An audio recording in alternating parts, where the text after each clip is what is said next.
கர்த்தருடைய பரிசுத்த நாமத்திற்கு ஸ்தோத்திரம் உண்டாவதாக. 1 பேதுரு 3ஆம் அதிகாரம் 12ஆம் வசனம். கர்த்தருடைய கண்கள் நீதிமான்கள் மேல் நோக்கமாயிருக்கிறது, அவருடைய செவிகள் அவர்கள் வேண்டுதலுக்கு கவனமாயிருக்கிறது என்று வாசிக்கிறோம்.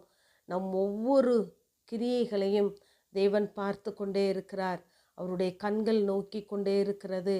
அவருடைய செவி நாம் எதை பேசுகிறோம், எதை சிந்திக்கிறோம் என்பதை கவனித்து கொண்டே இருக்கிறது.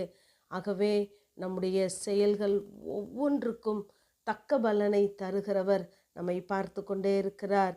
ஆகவேதான் கர்த்தருக்கு பயந்தவர்கள் ஒருவரையொருவர் பேசிக்கொள்வார்கள், கர்த்தர் கவனித்து கேட்பார் என்று நாம் மல்கியா 3ஆம் அதிகாரம் 6ஆம் வசனத்திலே வாசிக்கிறோம். கர்த்தருக்கு பயந்தவர்கள் பேசுகிறதையும் கேட்கிறார், கர்த்தருக்கு விரோதமாய் பேசுகிறவர்களையும் அவர் கவனித்து கொண்டே இருக்கிறார்.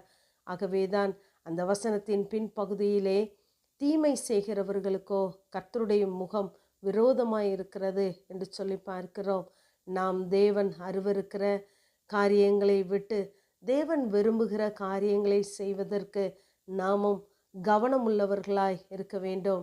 எபேசியர் 5ஆம் அதிகாரத்திலே நாம் வாசித்து பார்ப்போமானால், நீங்கள் ஞானமற்றவர்களைப் போல நடவாமல் ஞானமுள்ளவர்களைப் போல கவனமாய் நடந்து கொள்ள பார்த்து, நாட்கள் பொல்லாதவைகளானதால் காலத்தை பிரயோஜனப்படுத்தி கொள்ளுங்கள் என்று நாம் வாசிக்கிறோம். தேவன் நமக்கு ஞானத்தை தந்திருக்கிறார். நாம் புறஜாதிகளின் மத்தியிலே ஞானமற்றவர்களைப் போல நடவாமல் ஞானமுள்ளவர்களைப் போல கவனமாய் நடந்து கொள்ள வேண்டும். ஏனென்றால் நாம் தேவனுக்கு பிரியமான பிள்ளைகளாய் இருக்கிறோம். தேவனுக்கு பிரியமான பிள்ளையாய் இருந்து நாம் தேவனை நோக்கி வேண்டிக் கொள்ள வேண்டும் என்பதே தேவனுடைய விருப்பம். ஆனால் சத்ருனுடைய விருப்பம் என்னவென்றால் நம்மை கீழ்ப்படியாமையின் பிள்ளைகள் ஆக்குவது. ஆகவே நம்முடைய கையில்தான் இருக்கிறது நாம் தீர்மானிப்பது. நாம் தேவ சத்தத்தை கேட்கிறோமா, சத்ருவின் இஷ்டத்திற்கு நம்மை ஒப்பு கொடுக்கிறோமா என்று. ஏனென்றால் நாம் செய்கிற எல்லா காரியங்களை தேவன் பார்ப்பது போல சத்ருவும் நம்மை பார்த்து கொண்டே இருக்கிறான். ஆகவேதான் யோபு 1ஆம் அதிகாரத்திலே கர்த்தர் சொல்லுகிறார், என் தாசனாகிய யோபுவின் மேல் கவனம் வைத்தாயோ என்று கேட்கிறார். ஆகவே அவனுடைய கவனமும் நம்மேல் இருக்கிறது என்பதை மறந்து போகாதிருங்கள். ஆகவே நம்முடைய வாழ்க்கையிலே நாம் எதை செய்தாலும் கர்த்தருக்கு விரோதமான காரியங்களை செய்யாதபடி நாம் கூப்பிடும் போதெல்லாம் அவருடைய செவி நம்முடைய வேண்டுதலுக்கு கவனமாய் இருக்க வேண்டுமென்றால், கர்த்தருடைய கண்கள் நம்மேல் நோக்கமாயிருந்து நமக்கான காரியங்களை நடப்பிக்க வேண்டுமென்றால், நாம் மிகவும் கவனமுள்ளவர்களாய் ஞானமுள்ளவர்களாய் நடந்து கொள்ள வேண்டும். நாம் ஞானமுள்ளவர்களாய் நடந்து கொள்ளும் பொழுது தேவன் நமக்கு அநேக ஆசீர்வாதங்களை தருகிறார்.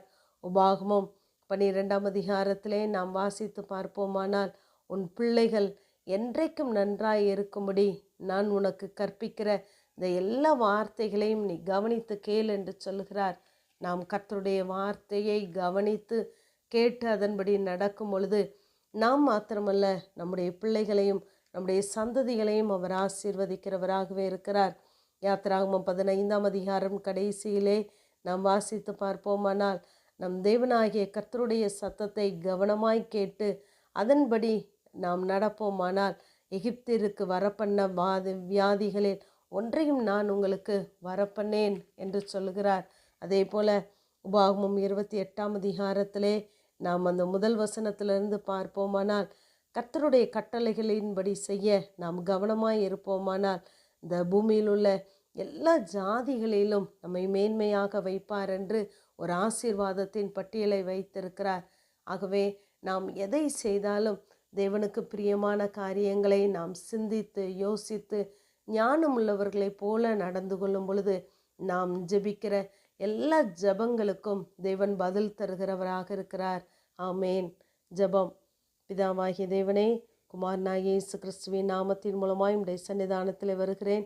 நான் உனக்கு விதிக்கிற யாவையும் செய்யும்படி கவனமாயிரு என்ற வேத வார்த்தையின்படி கர்த்தாவே, நாங்கள் உமக்கு பிரியமான பிள்ளைகளாய் ஆண்டவரே ஞானமுள்ளவர்களைப் போல கவனமாய் நடக்க கர்த்தர் எங்களுக்கு கிருபை தாங்க.